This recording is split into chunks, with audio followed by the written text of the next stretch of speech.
News Talk 1340 KROC-AM. Good morning. I'm Andy Brownell. It's Rochester Today, a beautiful Monday morning, and it's time for the Power of Learning show with Jim Walters. Good morning, Jim. Good morning. I like the way you said the. That's kind of cool. Well, it's the only one, isn't it? All right. Yeah, it is. So the Power of Learning show. But I can't believe a month has already cruised by for us, and we're back together again talking about critical thinking and ways we can I don't know. I guess improve everything. Is that the way to put it? Well, across the board. You know what? In short, yeah. I was thinking about the show, as we do for the last couple of weeks, and when you think about the things that are going on in this country and in this world, it's easy to kind of be on this negative track. It's so easy to do that. And so I thought, boy, I want to, Andy, you catch me now, or listeners, you catch me. I do not want to be part of that. I want to be part of the solution. And so Andy and I were talking, and we thought today's show might, here's a frame for us to work from, and that is, how do we reverse this trend of what I consider the breakdown of just about every institution in this country? That is, if you look at education, if you look at religion, if you look at government, if you look at business, in each of those institutions we've had significant breakdown. Religion, for example, the whole sex situations that we've had go on there. Like clergy abuse cases. Yes, and when we look at politics, it's just horrible, the examples that it conjures up, and so on. So what can we do to reverse that trend? And I think to really address that, we have to kind of understand, well, why the breakdown? Why is that happening? That's a great question. You're looking for me for answers? Or well, I thought because I have no... The examples you brought up in both politics and religion... it comes down to, especially, I guess it's across the board. We have seen misbehavior and corruption by the people we look to as leaders, and that erodes our trust in them. And I go back to the politics. Obviously we look at Richard Nixon as a watershed moment as far as where things really changed for a lot of people, that they finally. What had been building for many, many years finally reached a level where people kind of threw in the towel at that point. And in a lot of cases in religion, we've seen that too. We saw building all the way through the 70s and 80s. We saw numerous scandals, especially among the televangelists who were caught doing untoward things, or at least things that they themselves labeled as immoral from the pulpit. And then we got to, the last 10 years and what's happened with the Roman Catholic Church and the explosion of lawsuits and horrific allegations and talks of, cover-ups within the higher levels of the church of what was really going on. And you can't help but to have that feeling, who can you look to? Who can you trust if you can't trust these people? And in politics is the same way. I mean, we've seen... many people we thought of stature, when you shine the light and get rid of the shadows, you go, oh, my goodness. Right. But then again, every one of us is a flawed human being at some level or another. And maybe it's our expectations are too high. Hence the reason why we need to ask questions. And, we've talked about it on this show several times in the past, and that is a term I like to use, is intellectual laziness, because I think it captures what I believe to be the problem. And I think this problem, like you said, started maybe in the late 60s, certainly in the 70s and 80s. And what I'm saying, it's my opinion that we have been trending along this downward sloping trend, that is, of intellectual laziness, when you compare it to maybe the pace of the world. And the pace of the world, pace of our lives is fueled perhaps by greed. But my point in bringing this up is we have lost trust in these institutions. I mean, when you lose trust, you lose respect. And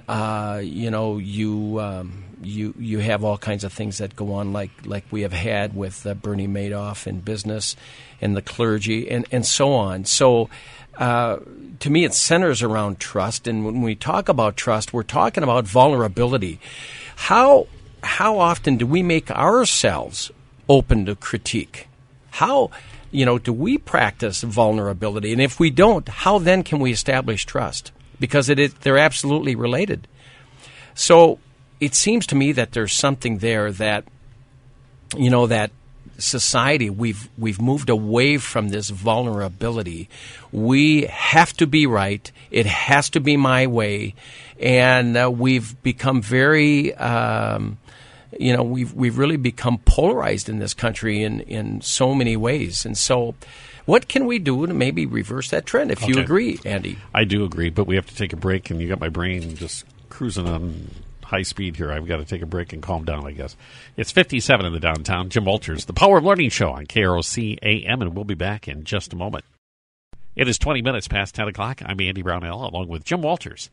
It's the Power of Learning Show, and we were going into the break talking about vulnerability, trust, the breakdown of our institutions, and what we can do about it. That's right. 282-1234, by the way, is the phone number. Yeah.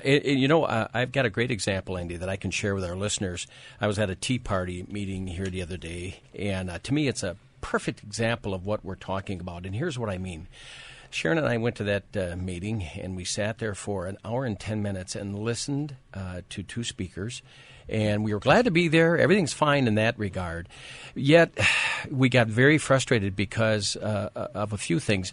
Primarily, though, because we never got a chance to ask a question. Oh. And I'm not saying that, later on we didn't get the chance. We don't know because we left. Okay. It just got to the point for us that, my goodness, don't you care?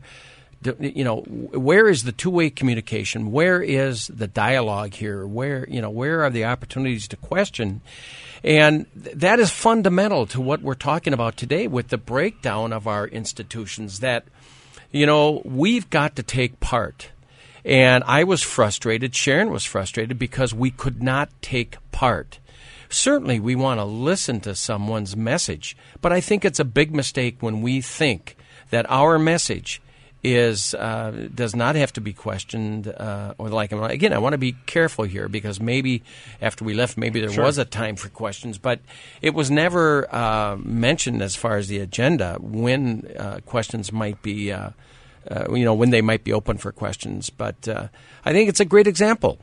Okay, so when you say opening up for questions and accepting a challenge, a potential critique, that's the vulnerability side of this that you're talking about. That's right. When you open yourself up for questions, what you are saying is, I could be wrong, or correct me, and isn't that the road to higher level thinking? It sure is.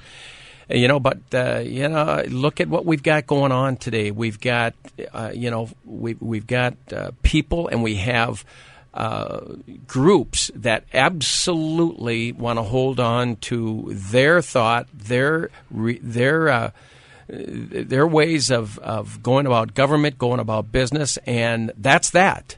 And I believe that that's why we have such breakdown across the board in our institutions. And to be witness to that, what we've seen, and this is a two-way street, absolutely. This is not unique to any political organization. It seems to be the way we do business today, that if someone were to speak up, even within an organization, they tend to be shouted down if their message does not match the message that is being promoted by the group at the time. And bully, I guess it's bullyism is what it is you are ostracized, or in some ways, if you look at what's happened to some folks, they've had their lives ruined, their reputations ruined, because you have a situation where it becomes attack the messenger, right? and vilify them and find ways to discredit them to the point that nobody will listen to their critiques or their message in response to this overwhelming agenda that is being pushed by one side or the other. That's what we do. A great example, Andy. That's what we do, though, as individuals. It's certainly rampant in folks that, or what I read in the paper and what I see going on, and that is that first thing we'll do is we'll attack the source. Well, that can't be correct because, they said it. And if it's proven that, well, no, that is a fact, then what we'll do is we'll attack the person. that person is of lesser credibility or integrity, and very common.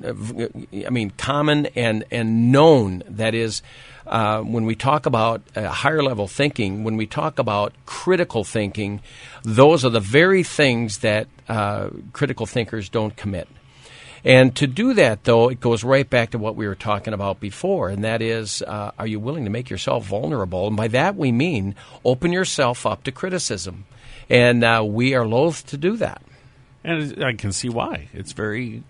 Right now, it's a very dangerous game to play. It is, and it's threatening. And like you and I were talking at the break, cue the primal brain. When we are threatened, we are acting in a mindless way. We are not engaging our newest brain, our thinking brain, and so we act mindlessly. We react with based on just emotions, and we certainly can see that every day. But maybe we're getting to the crux of the problem here as well, because if I am a person of, let's say I might be a person who would be possibly interested in playing a role, a leadership role, and I have this happening in my life. I have my family over here, and I perhaps have a successful business or a successful career, but I have this vision out there that perhaps I have something to offer to the greater good by running for an elected position.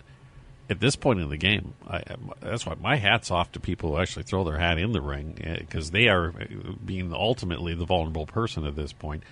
You are risking a lot to take this on. And what has me worried, though, is that we're lowering the potential talent pool, let's put it that way, of people who perhaps could be great leaders within our society and offer us solutions to some of these problems we're dealing with. Well, I think that goes, without question that is happening, and it's unfortunate.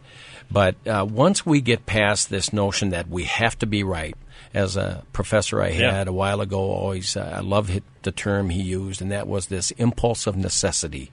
It has to be my way.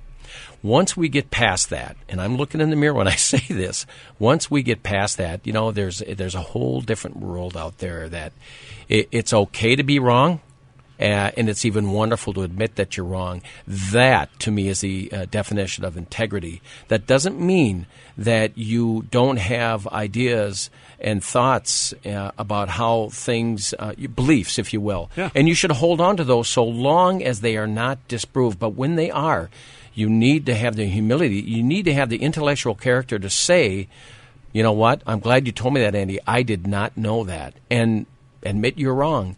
That is how you build trust. But how many times have you seen in our institutions, and we'll pick on government, how many times have you heard a government official say, I was wrong, the Republicans were right, or vice versa? Not often. That's the quickest way to get thrown out of office. Yeah, exactly. And so here we are in this vicious kind of loop of untrust and all of the venom that it creates. But maybe you've also pointed out the central issue here is that previously we had a group of people most often who went into public life because not seeking a career in public life, but seeking to offer something to their fellow countrymen or society. And then, what if I get voted out? I get voted out. I go home and I resume my life and everything's fine. And then the next person carries the torch for a while. And it seems as if that is completely gone. Yeah, Andy, I actually have that written in my notes I have notes in front of me, and I wrote that down. I'm in total agreement that one of the problems I believe we have, we're picking on government. Oh, why not? But unlike business, if you're not doing the job, you're gone. But in government, it doesn't work that way. We have our elected officials more of at least at the state and national level, it's a career. And, I couldn't agree more. Well, you're right. If it's a career, there's absolutely no way you can admit fault, because as soon as you admit fault, then you're going to send yourself on that road to end your career. Yeah, you just said it so well, that if you do admit fault or that you're wrong. All right, at worst, I might get impeached or outvoted and not reelected, and okay, I go back to my job. Yeah. But we're not in that world anymore, and I think that is a major reason for the problems that we're having. Okay, it's already time for news.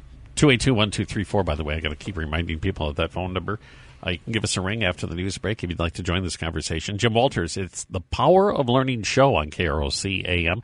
A reminder, if you go to our website, KROC-AM.com, you can find these videos that Jim has made that have 1 to 2 minute, I don't know what you call them, capsules, I guess, Jim, of some of the critical thinking ideas that you can incorporate in your business life or even your home life.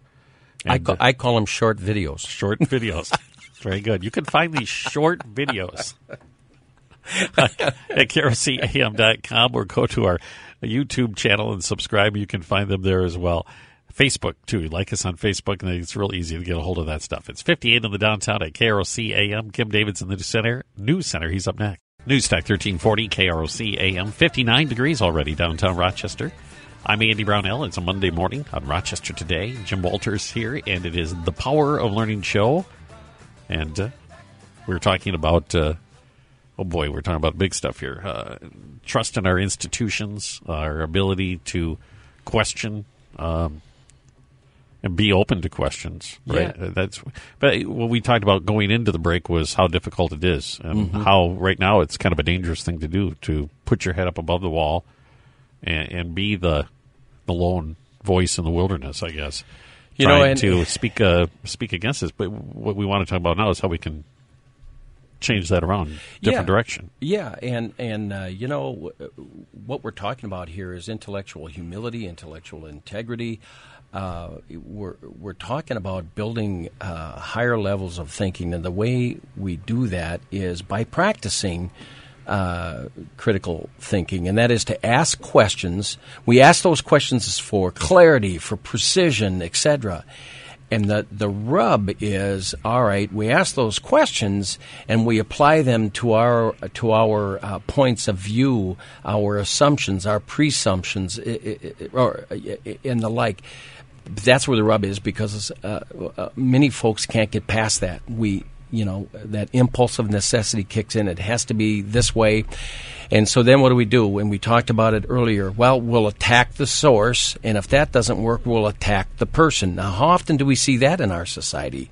All the time. Daily basis. Yeah. Daily basis. So how do we reverse this trend at every level? Whether you're a manager listening right now and you're at an organization, how do we build an environment of trust? And we should always, as leaders, be working for that.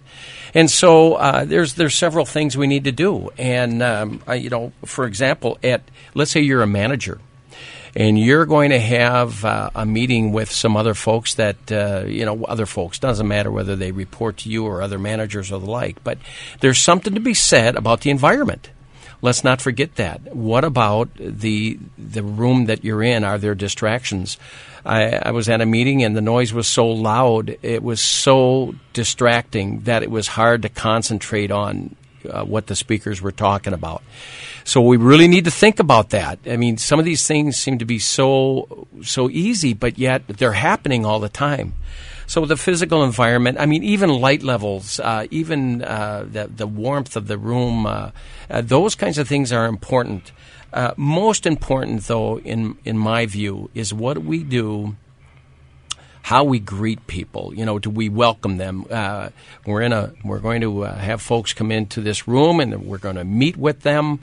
Do we welcome them? Do we? When I say welcome, what I mean is to create that environment of safety, that just small talk. That is my way of saying greeting, by the way. But do we make small talk? Do we, or do we just dive right in and kind of catch folks cold turkey? So that's important. We need to stimulate activity with that audience. We need to let them know that it's not only safe, but we want you to take part in what's going on here. The world of one-way communication has long passed. and we need to create an environment of two-way communication, dialogue, if you will. And, I mean, the bottom line is we need to stay curious, all of us, whether we're a manager, whether we're running for state senator, whether we're in the clergy, we all need to stay curious. And that is the antithesis of that impulse of necessity. All right. So I am a person who wants to achieve this on a macro scale, but you got to start somewhere. Right. How do I counter the other force? Because it seems to me right now, even in a business setting, as you pointed out, you're going to be running up and butting heads with those who have their agenda and their biased views and have absolutely no interest at all in opening things up to any sort of questioning. Because it's going to be an argument, right? Or they have their self-interest in mind, and what you're proposing is possibly threatening to their self-interest because it would cause them to possibly reconsider this stake that they've taken or this position, and that's an uncomfortable place to be. You know, and there Somebody's is questioning me. And the answer to that is to ask a question. You know, questions are so powerful, and how that person behaves is their decision, and ultimately, you know, you can't really decide for that person, you know, to be a more open, trusting, vulnerable person. But you can ask questions that lead them down that track. And so long as those questions are not used as a club, and, you know, you mentioned it earlier, Andy, and we should stress this point. We have an obligation. Those that want to become, you know, better thinkers, those that want to become critical thinkers have an obligation, that decorum, if you will, that we have to respect other people and not use our questions as a club. And I see that so often, that we're trying to trap someone. There is that impulsive necessity again. You know, I've got to be right, so I'll ask questions that back somebody in a corner. No, you are asking a question out of genuine curiosity and your willingness to say, I was wrong. That's how we move down this trend, to answer that question. Does that work? Have you seen it work? It's worked with me, Andy. And, Okay. and that's why I'm so passionate about this, because for everything that I talk about, I have been. Because in my mind, I'm playing it out that that person will turn around and use the club against me, that vulnerability. That's, you know, that's part of it. Is because I'm giving my trust to this person who has taken a position that's counter to where I'm at. I guess I'm at that point. You're going, hey, you know, punch me in the gut. Yeah. Well, you know, I have a section in one of the workshops that I do, and I call it the pain of growth. And this relates to one of those components in the pain of growth that, or actually the cure for the pain of growth is the way I think I say it. And that is, you know, that depends on the friends that you keep. You know, if you have friends that engage in rubbery conversations, you know, that you're always right, you know, you don't have true friends. And are you at a point where you really are aware of that? You know, do you know what I mean? No, I do know what you mean. So it's time to move on. It's time to move on and understand that that is doing nothing. Going to someone that is always in agreement with me does nothing for me. In fact, several authors refer to this as the drama triangle, where you have an issue, so what do? You go to your friend that you know is going to agree with you. Yeah, that person. And then what happens? Well, enter the hero. So you have this victim, villain, hero kind of thing going on, and it's this problem orientation. So breaking out of that is what I'm saying. Decorum and this respect for others is got to go hand in hand with questioning. Otherwise, we're fueling the very thing we don't want. What was that called? The drama triangle? The drama triangle. I got to remember that. That's a perfect description of that. Oh, yeah. You come to my workshop. Yeah, I tell you, you'll get a lot out of it. Yeah, but we're talking about how do we go down this road of reversing this trend, this ugly trend of the breakdown of our institutions, and it starts with you and I. And we've got to think towards building trust instead of away from harming. Harming others. I'm not saying we have to, to say we're going to stay away from harming others. What I mean is think towards the truth. That is what critical thinkers do. And our questions then are aligned to get at the truth. And not to trip you up, not right. to reinforce my agenda, but to actually find out what's really happening. That's right. And then it's a two-way street. And then once we find out that, this is what's really happening, and I thought A and it's really B, we then, by applying critical thinking principles, we then grow intellectually. In this case, it would be humility. Okay, we're back to that term. I love that term, humility. Yeah. Something that is completely non-existent in our society today with our narcissistic social media apps and every single thing else. So everybody, what I eat for dinner somehow is meaningful to somebody at this point because it marks out my territory in this world. I keep coming back to that because at some point you got to bust down a barrier here. You have to have this by creating. I understand I created the vulnerability by opening myself up to be willing to say I'm wrong. Right. But I guess I'm a bit afraid I'm going to get run over. Well, that's where courage comes in, and I've been run over, but I think I hold on to just a higher level thinking that in the end, okay, things are move your thinking horizon up a notch or two is the way I'm trying to figure out how to say this, but look long term. Yeah, think long term, I guess, but. You are going to get run over, and I tell you, well, there's the potential to get run over. I think you have to. This is where that old tale comes in. Choose your battles wisely. You can limit your vulnerability to getting run over by choosing your battles, but that's a slippery slope too. Because right. I've heard several folks talk that we're in this day and age of whatever. Yeah, whatever.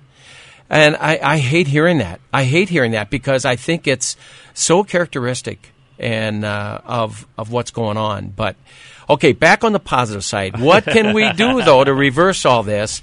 And another thing I wanted to talk about instead of, or in addition to, making sure that the environment is right for having some deep thoughts, some right. deep, some real conversation, dialogue, if you will, and that I'm calling, that mental or cognitive safety. Do we signal that it's safe for you to speak up?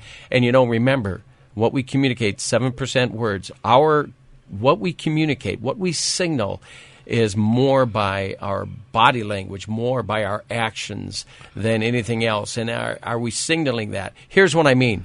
If you have a room and you've got the traditional where the all-knowing stands in front of the room and the lesser knowing are in nice rows and they're listening, that is not good, folks.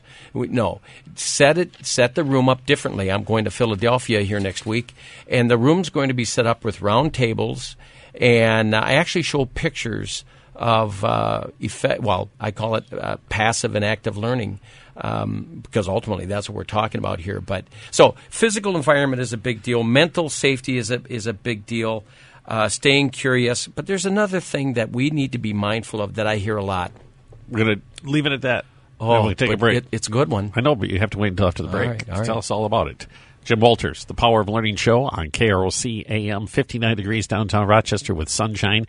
It's 11 minutes away from 11 o'clock. It's now 8 minutes away from 11 o'clock. Jim Walters and the Power of Learning Show on the radio this morning. And we're talking about critical thinking skills, and we're talking about creating safe environments for people to express their opinions and question things and you teased us going into the news break about one other important thing you needed to discuss before we run out of time, Jim. So I'm going to let you get at it. Yep, we were talking about, well, how do we reverse this trend of non-critical thinking? That is this trend of untrustworthiness, this invulnerability, and the ills of all that, the breakdown of our institutions.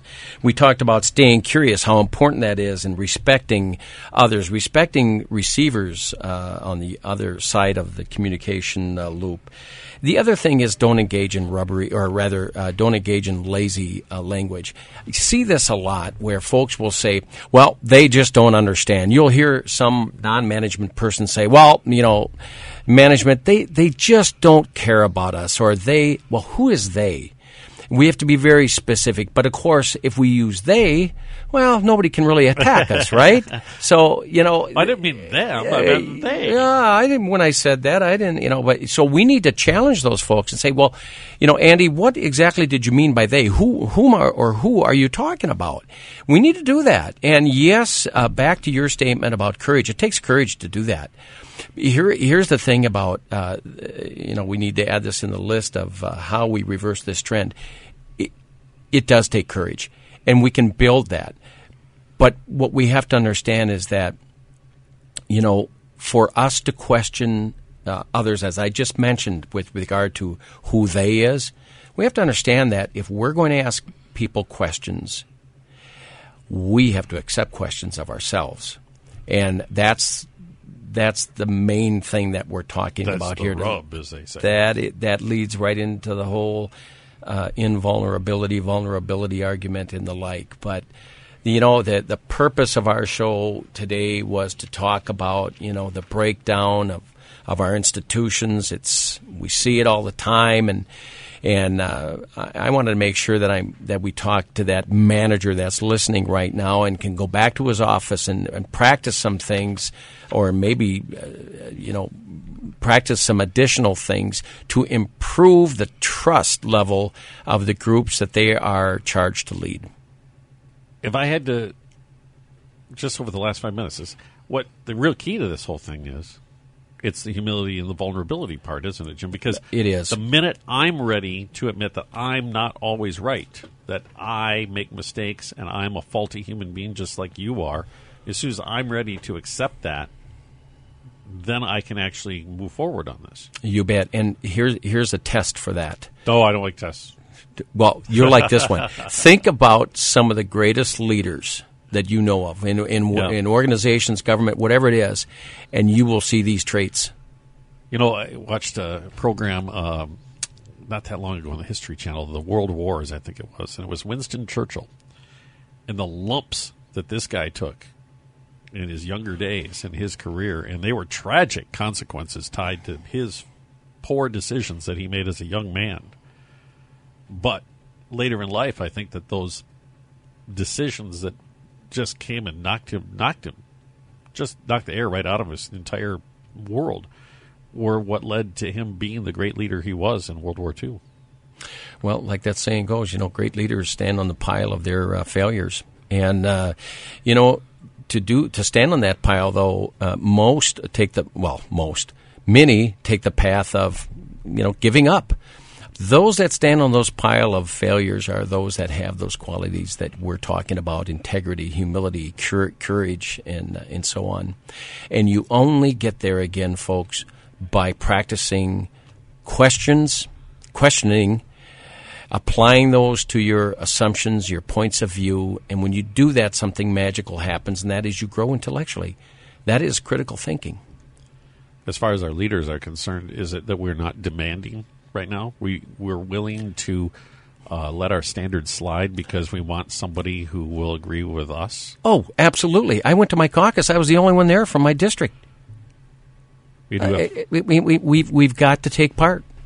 282-1234. We do have a caller. Good morning. You're on with the Power of Learning show. Yeah, I worked with a man one time, and he told me the man, yeah. He told me he might not always be right, but he's always the boss. So that was kind of a way of looking at it too, and I kind of got this feeling that okay, you can say what you want, but that's as far as it's going to go, and his decision is the last decision. And that's the way it is. That's the way it always will be, I guess, in a lot of places. You know, great comment. How did you feel when you heard that? Oh, we lost him. We lost him. Okay. You know, Andy, his comment is a great one, because that's what happens. It's my way or the highway. You can speak all you want. Is it just by chance that incivility in this country and or in our organizations is at an all-time high?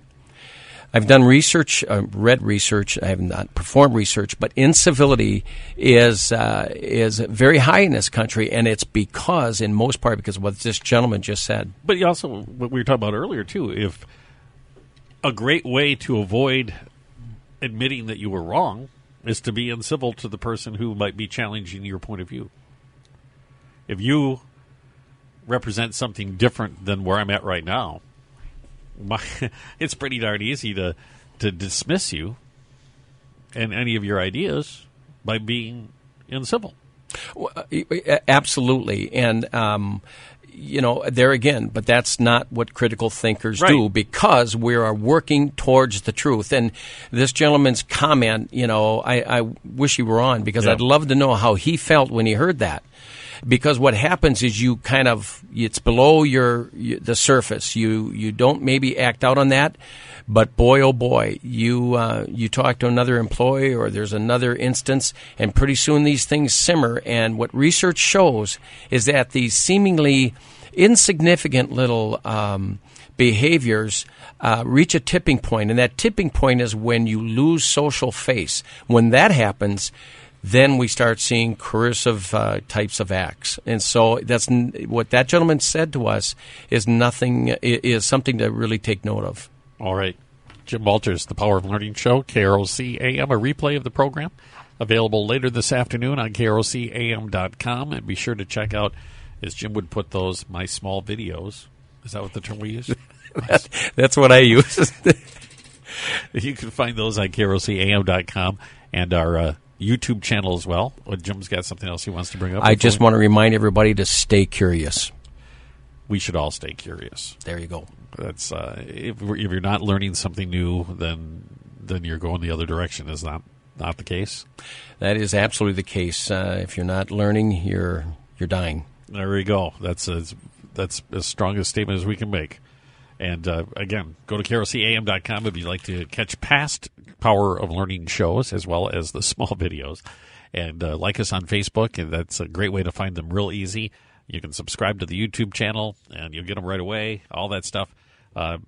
Thanks for joining us tomorrow. Tom Ostrom will be in.